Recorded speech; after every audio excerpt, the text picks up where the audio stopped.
ಅಲ್ಲ, ತಪ್ಪಿಸೋರಿಗೆ ಶಿಕ್ಷೆ ಆಗಬೇಕು. ಆದರೆ ಕ್ಷೇತ್ರದ ಬಗ್ಗೆ ಹೆಸರು ತೆಗಿಬಹುದು. ಅವರು ಕ್ಷೇತ್ರದ ಭಜನೆ ಬರ್ತಾನೆ ನಿಮ್ಮ ಕೆಲವು ಜನ ಸೇರಿಕೊಂಡದ್ದು. ಕ್ಷೇತ್ರವನ್ನು ಯಾವತ್ತೂ ಬಿಟ್ಟುಕೊಂಡಿಲ್ಲ ನಾವು. ಕ್ಷೇತ್ರದ ರಕ್ಷಣೆಗೆ ತಾವೆಲ್ಲರೂ ಮಹಿಳೆಯರು ಇರ್ತೇವೆ. ಕ್ಷೇತ್ರ ರಕ್ಷಣೆಗೆ ಇರ್ತೇವೆ. ಅವ್ನು ಎಲ್ಲೆಲ್ಲೂ ಹೋಗಿ ಮಾತಾಡಿ ಹೋಗುದಲ್ಲ. ನಮ್ಮ ಎದುರಿಗೆ ಬರ್ಲಿ ಮಹಿಳೆಯರ ಎದುರಿಗೆ ಅವನು ನಮ್ಮಲ್ಲಿ ಸಂದರ್ಶನ ಮಾಡಿ ಅವನು ಏನ್ ಬೇಕಂದ್ರೆ ನಾವು ಕಳಿಸ್ತೇವೆ. ನಾವು ಯಾರೇ ತಪ್ಪು ಮಾಡಿದ್ರು ಅವರಿಗೆ ಯಾರ ಕಣ್ಣಿಂದ ತಪ್ಪಿಸಿದ್ರು ದೇವರ ಕಣ್ಣಿಂದ ಅಂತೂ ಆ ತಪ್ಪು ದೇವರು ಕ್ಷಮಿಸೋದಿಲ್ಲ. ಅವ್ನು ಶಿಕ್ಷೆ ಕೊಟ್ಟೇ ಕೊಡ್ತಾನೆ. ಅದಕ್ಕೆ ನಮ್ಮ ಪೂಜೆ ಕಾವಂದರ ಹೆಸರಿಗೆ ಕಳಂಕ ತರೋದು ತುಂಬಾ ತಪ್ಪು. ತಪ್ಪು ಮಾಡಿದರೆ ಶಿಕ್ಷೆ ಆಗಲೇಬೇಕು. ಆದರೆ ನಿರಪರಾಧಿಗಳಿಗೆ ಅವರಿಗೆ ಕೆಟ್ಟ ಹೆಸರು ಬರಬಾರ್ದು. ನಮ್ಮ ಕಾವಂದರು ಯಾವುದೂ ತಪ್ಪು ಮಾಡಲಿಕ್ಕೆ ಸಾಧ್ಯನೇ ಇಲ್ಲ. ಈ ದೇವಸ್ಥಾನ ಹೆಸರು ಕೆಡಿಸಲಿಕ್ಕೆ ವಿಹಾರಿಗಳು ಈ ತರ ಷಡ್ಯಂತ್ರ ರಚಿಸ್ತಾ ಇದ್ದಾರೆ. ಇದರ ವಿರುದ್ಧ ಹೋರಾಟ ಮಾಡಬೇಕು. ಕ್ಷೇತ್ರವನ್ನು ಕಾಪಾಡಿಕೊಳ್ಳಬೇಕಾಗಿದ್ದ ಇಡೀ ದೇಶದ ತುಂಬಾ ಹಿಂದೂಗಳ ಕರ್ತವ್ಯ. ಇತ್ತೀಚೆಗೆ ಸುಮ್ಮನೆ ಕಾರಣ ಹೆಗಡೆಯವರು ಅವರು ಹೇಳಿದ್ದರು ಈ ಸಲ ಶಾಂತ ಆಗಿರಿ ಅಂತ. ಮತ್ತು ಅವರ ಮೇಲೆ ಅಪವಾದಗಳು ತುಂಬಾ ಬರ್ತಾ ಇದೆ ಕಾರಣ ಊರಿನ ಜನ ಎಲ್ಲ ಕೂಡಿಕೊಂಡು ಹೋರಾಟ ಮಾಡ್ತಾ ಇದ್ದಾರೆ. ನಮ್ಮ ಹಿಂದೂಗಳು ಜಿಹಾದಿಗಳಿಂದ ಇದ್ದಾರೆ. ಯಾಕೆಂದರೆ ಅವರಿಗೆ ಧರ್ಮದ ಬಗ್ಗೆ ಜ್ಞಾನ ಇಲ್ಲ.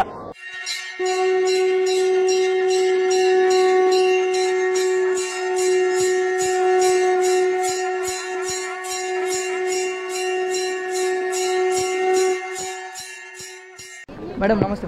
ನಮಸ್ತೆ. ಇಲ್ಲಿ ಪ್ರತಿಭಟನಾ ಜಾಥಾ ನಡೀತಾ ಇದೆ. ಏನು ಮೇಡಮ್ ಉದ್ದೇಶ ಇದೆ? ಇದರ ಉದ್ದೇಶ ಏನಂತ ಹೇಳಿದ್ರೆ ಅಂದರೆ ಎಲ್ಲರಿಗೂ ಗೊತ್ತಿರೋಂಥ ವಿಷಯವೇ.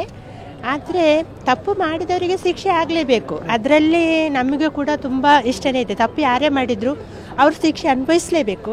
ಆದರೆ ಪೂಜಾ ಕಾವಂದರ ಹೆಸರಿನಲ್ಲಿ ಈ ರೀತಿ ಅಪಕೀರ್ತಿ ಮಾಡೋದು ಅದು ತುಂಬ ದೊಡ್ಡ ತಪ್ಪು. ನಮಗೆಲ್ಲ ದೇವರ ಸ್ಥಾನದಲ್ಲಿರುವರು ಪ್ರತಿಯೊಬ್ಬರು ಸತ್ತ ಮೇಲೆ ಅವರ ಪಟವನ್ನು ಇಟ್ಟು ಪೂಜೆ ಮಾಡ್ತಾರೆ. ಆದರೆ ನಮ್ಮ ಪೂಜಾ ಕಾವಂದರು ಜೀವದಲ್ಲಿರುವಾಗಲೇ ಅವರ ಫೋಟೋ ಇಟ್ಟು ಪೂಜೆ ಮಾಡುವಂಥವ್ರು ಎಲ್ಲರೂ ಕೂಡ. ಆದರೆ ಅವರ ಹೆಸರಿಗೆ ಈ ಕಳಂಕ ಬರಲೇಬಾರ್ದು. ಅದು ತುಂಬ ತಪ್ಪು. ಇದರ ಹಿಂದೆ ಏನಾದರೂ ಒಂದು ಉದ್ದೇಶ ಇರ್ಬೋದು. ಅವರಿಗೆ ಈ ರೀತಿ ಒಳ್ಳೆಯ ಹೆಸರು ತಗೊಳ್ಲಿಕ್ಕೆ, ಇದರ ಹೆಸರುವಾಸಿ ಆಗಲಿಕ್ಕೆ ಇವರ ಹೆಸರನ್ನು ಬಳಸಬಾರ್ದು. ಇವರು ಎಷ್ಟೋ ಒಳ್ಳೆ ಕೆಲಸ ಮಾಡ್ತಾಯಿದ್ದಾರೆ. ತುಂಬ ಬಡವರಿಗೆ ಊಟ ಕೊಡ್ತಾರೆ, ಕೆಲಸ ಕೊಡ್ತಾರೆ, ಬಡ ಹೆಣ್ಣು ಮಕ್ಕಳ ಮದುವೆ ಮಾಡ್ತಾರೆ, ಮಕ್ಕಳಿಗೆ ವಿದ್ಯಾಭ್ಯಾಸ ಕೊಡ್ತಾ ಇದ್ದಾರೆ. ಆದರೆ ಅದು ಯಾವುದು ಇವರು ಎತ್ತಿ ಹೇಳ್ತಾ ಇಲ್ಲ. ಅದು ಯಾರು ಇವರ ಕಣ್ಣಿಗೆ ಕಾಣ್ತಾನೂ ಇಲ್ಲ. ಆದರೆ ಇವರು ಮಾಡದ ತಪ್ಪಿಗೆ ಇವರ ಹೆಸರಿಗೆ ಅಪಕೀರ್ತಿ ಮಾಡೋದು ತುಂಬ ದೊಡ್ಡ ತಪ್ಪು ಅಂತ ನಾನು ಮೇಡಮ್, ಇವಾಗ ಮಾಡದ ತಪ್ಪಿಗೆ ಅಂತ ತಾವು ಹೇಳಿದರೆ ಇಷ್ಟೊಂದು ಊರವರು ಎಲ್ಲ ಸೇರಿ ಪ್ರತಿರೋಧ ಮಾಡ್ತಾ ಇದ್ರು ಕೂಡ ಕ್ಷೇತ್ರದ ವತಿಯಿಂದ ಕಾನೂನಾತ್ಮಕವಾಗಿ ಇವ್ರನ್ನೆಲ್ಲ ಬಾಯಿ ಮುಚ್ಚಿಸ್ಬೋದಿತ್ತಲ್ಲ, ಯಾಕೆ ಸುಮ್ಮನೆ? ಅಂದರೆ ಏನಂತ ಹೇಳಿ ಅದು ದೇವರು ನೋಡಿ ಕೆಟ್ಟವರ ಮೇಲೇನೂ ಮಳೆ ಬೀಳಿಸ್ತಾರೆ, ಒಳ್ಳೆಯ ಜನಗಳ ಮೇಲೆ ಕೂಡ ಮಳೆ ಬರ್ತದೆ. ಅದು ದೇವರ ಒಂದು ನಿಯಮ. ಇವರು ಯಾವುದಾದ್ರು ಒಂದು ಹೇಳಿದರೆ ಅದರ ಹಿಂದೆನೇ ಇವರು ಅವರಿಗೆ ಸಪೋರ್ಟ್ ಮಾಡಿದರೆ ಇವರಿಗೆ ಬೇಜಾರು, ಇವರಿಗೆ ಸಪೋರ್ಟ್ ಮಾಡಿದರೆ ಅವರಿಗೆ ಬೇಜಾರು. ಹಾಗೆ ದೇವರು ಕೆಟ್ಟವರ ಮೇಲೇನು ಒಳ್ಳೆಯವರ ಮೇಲೇನು ಮಳೆ ಬಿಸಿಲು ಗಾಳಿ ಕೊಡುವ ಹಾಗೆ ಇವರು ಕೂಡ ಸುಮ್ಮನಿದ್ದಾರೆ. ಅವರು ಮಾಡಿದ ತಪ್ಪಿಗೆ ಅವರಿಗೆ ಶಿಕ್ಷೆ ಸಿಗುತ್ತೆ ಅನ್ನೋ ಮಂತ್ರದಲ್ಲಿ ಅವರು ಸುಮ್ಮನೆ ಇದ್ದಾರೆ ಅಷ್ಟೇ. ಕ್ಷೇತ್ರದ ಮೇಲೆ ಅಪಕೀರ್ತಿ ಬಂದರೆ ತಾವು ಊರವರೆಲ್ಲ ಸೇರಿ ಪ್ರತಿರೋಧ ಕೊಟ್ಟೆ ಕೊಡ್ತೀರಿ ಯಾವತ್ತಿಗೆ? ಅಂದರೆ ಇದು ಅವರ ಒಬ್ಬರ ಹೆಸರಿಗೆ ಬಂದಂಥ ಅಪಕೀರ್ತಿ ಅಲ್ಲ, ಇಡೀ ದಕ್ಷಿಣ ಕನ್ನಡಕ್ಕೆ ಬಂದಂಥದ್ದು. ನಾನು ಹುಟ್ಟೋದಕ್ಕಿಂತ ಮೊದಲಿಂದನೂ ಕೂಡ ಇವರು ಎಲ್ಲರಿಗೂ ಒಳ್ಳೆ ಕೆಲಸ ಮಾಡ್ತಾ ಬಂದಿದ್ದಾರೆ. ಯಾರು ಅದನ್ನು ತಗೊಳ್ಳಿಲ್ಲ. ನಾನು ಒಂದು ಹೆಣ್ಣು ಮಗಳಾಗಿ ಹೇಳಿರೋದು, ಯಾರೇ ತಪ್ಪು ಮಾಡಿದರೆ ಅವರಿಗೆ ಯಾರ ಕಣ್ಣಿಂದ ತಪ್ಪಿಸಿದ್ರು ದೇವರ ಕಣ್ಣಿಂದ ಅಂತೂ ಆ ತಪ್ಪು ದೇವರು ಕ್ಷಮಿಸೋದಿಲ್ಲ. ಅವನು ಶಿಕ್ಷೆ ಕೊಟ್ಟೇ ಕೊಡ್ತಾನೆ. ಅದಕ್ಕೆ ನಮ್ಮ ಪೂಜಾ ಕಾವಂದರ ಹೆಸರಿಗೆ ಕಳಂಕ ತರೋದು ತುಂಬ ತಪ್ಪು ಅಂತ ನಾನು ಓಕೆ ಮೇಡಮ್, ಧನ್ಯವಾದ. ಅದೇ ತಪ್ಪು ಮಾಡಿದರೆ ಶಿಕ್ಷೆ ಆಗಲೇಬೇಕು. ಆದರೆ ನಿರಪರಾಧಿಗಳಿಗೆ ಅವರಿಗೆ ಕೆಟ್ಟ ಹೆಸರು ಬರಬಾರ್ದು. ನಮ್ಮ ಕಾವಂದರು ಯಾವುದೂ ತಪ್ಪು ಮಾಡಲಿಕ್ಕೆ ಸಾಧ್ಯನೇ ಇಲ್ಲ. ಇಷ್ಟೊಂದು ಜನಗಳಿಗೆ ಹೆಣ್ಣು ಮಕ್ಕಳಿಗೆ ಇಷ್ಟೊಂದು ಪ್ರತಿ ಜೀವನಕ್ಕೆ ಆಧಾರವಾಗಿದ್ದಾರೆ ಅವರಂಥ ತಪ್ಪು ಮಾಡಲಿಕ್ಕೆ ಸಾಧ್ಯನೇ ಇಲ್ಲ. ನಿಜವಾದ ತಪ್ಪಿಸ್ತಾರನ್ನು ಎಲ್ಲರೂ ಹಿಡೀಲಿ, ಅವರಿಗೆ ಶಿಕ್ಷೆ ಆಗಲಿ. ಆದರೆ ಕ್ಷೇತ್ರಕ್ಕಾಗಲಿ ದೇವರಿಗೆ ಆಗಲಿ ನಮ್ಮ ಪೂಜ್ಯರಿಗೆ ಆಗಲಿ ಅಪಪ್ರಚಾರ ಬರಲೇಬಾರ್ದು. ಪ್ರತಿಯೊಬ್ಬರು ಜೀವನ ಕೂಡ ಅವರು ಜೀವನಕ್ಕೆ ಆಧಾರವಾಗಿದ್ದಾರೆ. ಅವರು ಯಾವುದೇ ತಪ್ಪು ಮಾಡಲಿಕ್ಕೆ ಸಾಧ್ಯ ಇಲ್ಲ ಅಂತ ನಾವು ಹೇಳ್ತೇವೆ. ಸರಿಯಾದ ನ್ಯಾಯ ಸಿಗಲಿ, ತಪ್ಪಿಸ್ತವರಿಗೆ ಶಿಕ್ಷೆ ಆಗಲಿ. ಆದರೆ ಕ್ಷೇತ್ರಕ್ಕೆ ಅಪಪ್ರಚಾರ ಮಾತ್ರ ಯಾರಿಂದಲೂ ಬರಬಾರ್ದು. ಇದನ್ನು ನಾವೆಲ್ಲರೂ ಬಯಸ್ತೇವೆ. ಪ್ರತಿಭಟನೆ ಬಗ್ಗೆ ಏನು ಹೇಳ್ತೀವಿ? ಅಲ್ಲ, ತಪ್ಪಿಸೋರಿಗೆ ಶಿಕ್ಷೆ ಆಗಬೇಕು. ಆದರೆ ಕ್ಷೇತ್ರದ ಬಗ್ಗೆ ಹೆಸರು ತೆಗಿಬಹುದು. ಅವರು ಧರ್ಮಾಧಿಕಾರಿ ಬಗ್ಗೆ ಹೆಸರು ತೆಗಿಬಹುದು. ಅವರು ಇಷ್ಟೆಲ್ಲ ಕೆಲಸ ಮಾಡ್ತಿದ್ದಾರೆ. ದೇವಸ್ಥಾನಗಳಿಗೆ ಎಷ್ಟೋ ಜೀರ್ಣೋದ್ಧಾರ ಮಾಡಿದ್ದಾರೆ.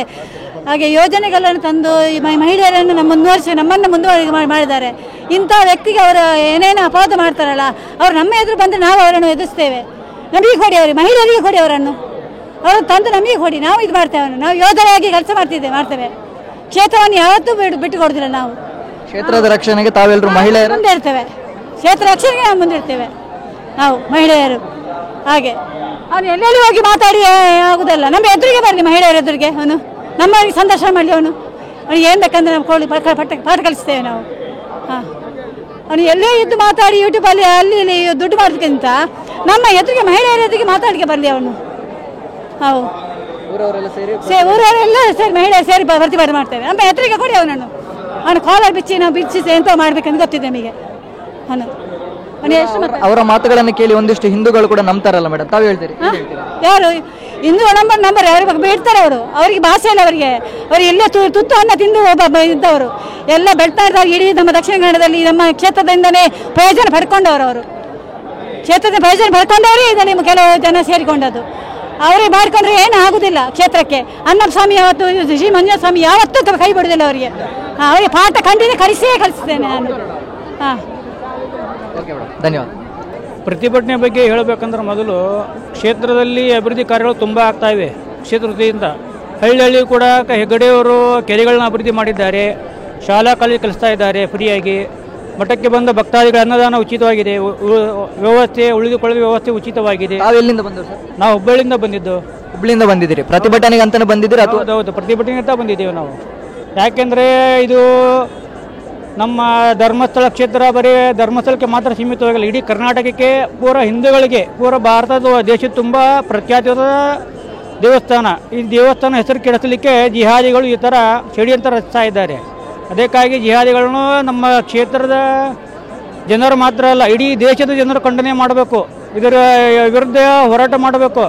ಕ್ಷೇತ್ರವನ್ನು ಕಾಪಾಡಿಕೊಳ್ಳಬೇಕು ಆಗಿದ್ದ ಇಡೀ ದೇಶದ ತುಂಬ ಹಿಂದೂಗಳ ಕರ್ತವ್ಯ. ಅದಕ್ಕಾಗಿ ಎಲ್ಲ ಹಿಂದೂಗಳು ಒಗ್ಗಟ್ಟಾಗಿ ಇಂದು ಹೋರಾಟ ಮಾಡ್ತಾ ಇದ್ದೇವೆ. ಇದಕ್ಕೆ ಸುಮ್ಮನಿರೋ ಕಾರಣ ಹೆಗಡೆಯವರು, ನಮ್ಮ ಪೂಜ್ಯವರು, ಅವರು ಹೇಳಿದ್ದರು ಈ ಸಲ ಶಾಂತ ಆಗಿರಿ ಅಂತ. ಮತ್ತು ಅವರ ಮೇಲೆ ಅಪವಾದಗಳ ತುಂಬ ಬರ್ತಾ ಇರೋ ಕಾರಣ ಊರ ಜನ ಎಲ್ಲ ಕೂಡಿಕೊಂಡು ಹೋರಾಟ ಮಾಡ್ತಾ ಇದ್ದಾರೆ. ಸರ್, ತಾವು ಜಿಹಾದಿಗಳು ಅಂತ ಹೇಳಿದ್ರಿ, ಪ್ರತಿಭಟನೆ ಮಾಡೋರ ಹೋರಾಟಗಾರರ ಹಿಂದೆ ಜಿಹಾದಿಗಳಿದ್ದಾರೆ ಅಂತ ಹೇಳಿದ್ರಿ.